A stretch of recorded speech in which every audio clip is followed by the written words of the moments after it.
I was requested to talk about the church, climate change, and then the environmental destruction. Dear brothers and sisters, traditionally, climate used to be predictable. People would rightly predict when it would rain or when the dry spell would come. Today, it's not the reality. The climate change and then environmental destruction are among the greatest challenges and concerns we face. They are not scientific only. They are not only political issues, but also they are equally concerned for the church. Nasabiddwa njogere ku kigambo ekyo nti ekereziya alambika atya ku kigambo enkyukakyuka y'obudde ate era n'okutyoboola obutonde bw'ensi. Ffe ng'ekereziya tugamba kino ekyogerwako si kyabali bokka abasayansi, si kyabannababyabufuzi bokka, naye ate naffe ng'ekereziya kitukwatirako ddala. This is the responsibility we have.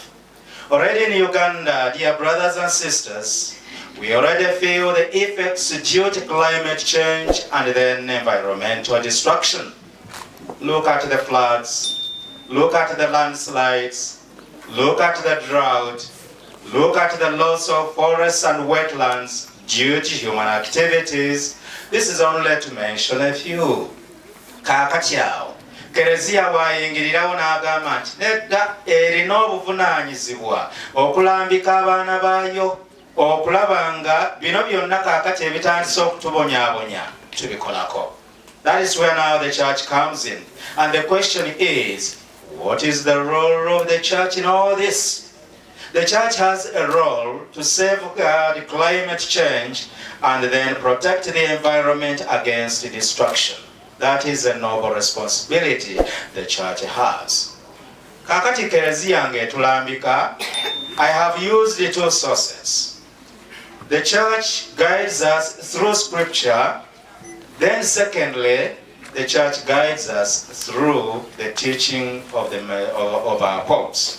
Allow me, I begin with the biblical foundations.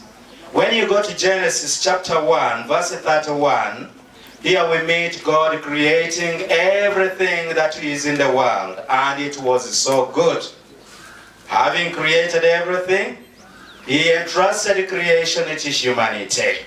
N'atukwasa obuvunaanyizibwa obwo, byonna bitonze birungi, n'abikwasa omuntu okubivunaanyizibwako.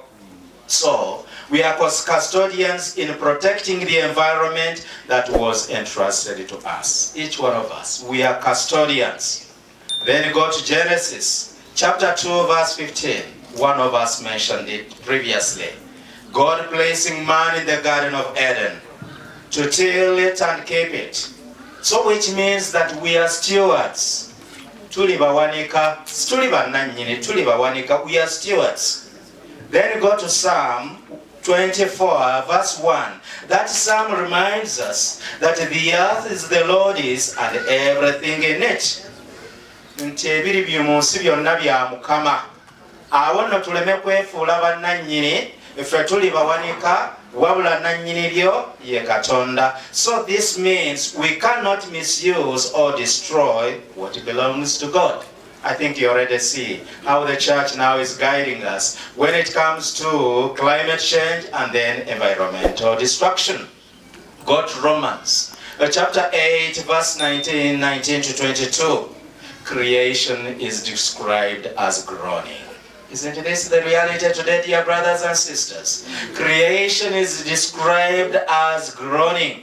Today we can say creation is groaning through droughts, through floods, through landslides, through environmental destruction.